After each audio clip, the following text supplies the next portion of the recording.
Let me guess. You've got Facebook albums full of photos. You have photos on your computer desktop, on your mobile phone, on your bedroom wall.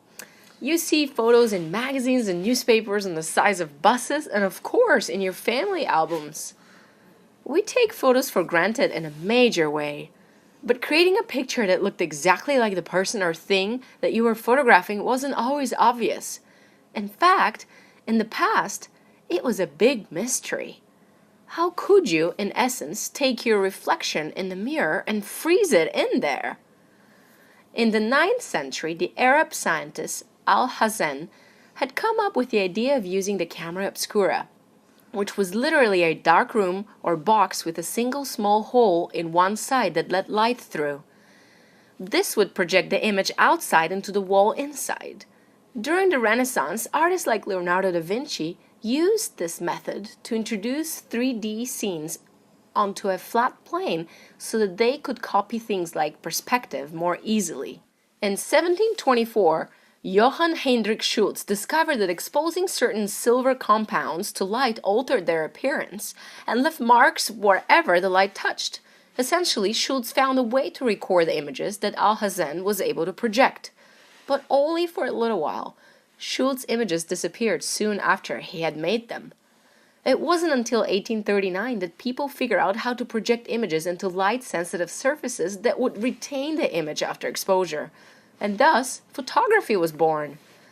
At that point, it was mostly two inventors who fought for the best way to make photos. One was British scientist Henry Fox Talbot, whose calotype process used paper and allowed many copies to be made from a single negative. The other inventor, Louis Daguerre, was an artist and chemist in France. He developed something called a daguerreotype, which used a silvered plate and which produced a sharper image. But the daguerreotype could only make positive images, so copies had to be made by taking another photo. In the end, the daguerreotype won out as the first commercially successful photographic process, mostly because the government made it freely available to the public. So now that photography was available, getting a picture of yourself would be a snap, right?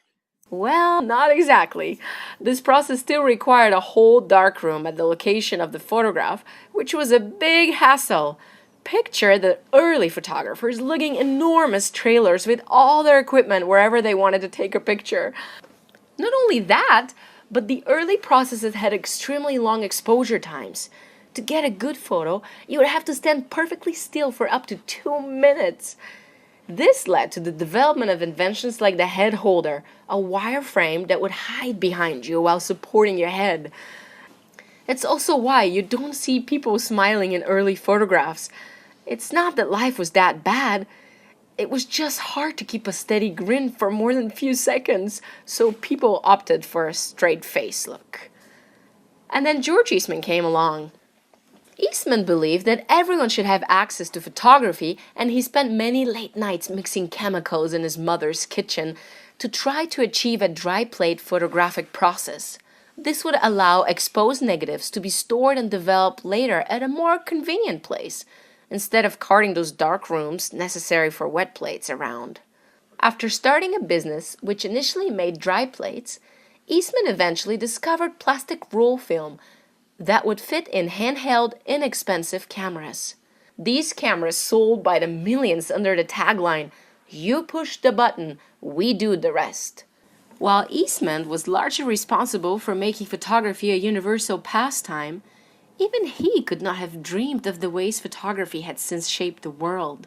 It's now estimated that over 380 billion photographs are taken each year. That's more photographs each day than were taken in the first 100 years after photography was invented. Say cheese!